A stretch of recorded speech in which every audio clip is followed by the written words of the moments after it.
হয়তো এসেছে চাঁদ মাঝরাতে একরাশ পাতা। প্রায় 2 যুগ পর নিঃশব্দ এক পাহাড়ের কোলে বাতাস যেন ফের খুঁজে পেতে যাচ্ছে তার শব্দ।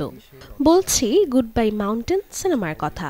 আমের 2025 সালে মুক্তির অপেক্ষায় থাকা ওপার বাংলার এই ব্যতিক্রমী চলচ্চিত্র এক মানসিক জটিলতায় মোড়া প্রেম কাহিনী, যেখানে ভালোবাসা, অপরাধ বোধ এবং অপূর্ণতার দ্বন্দ্ব এক সূত্রে গাঁথা।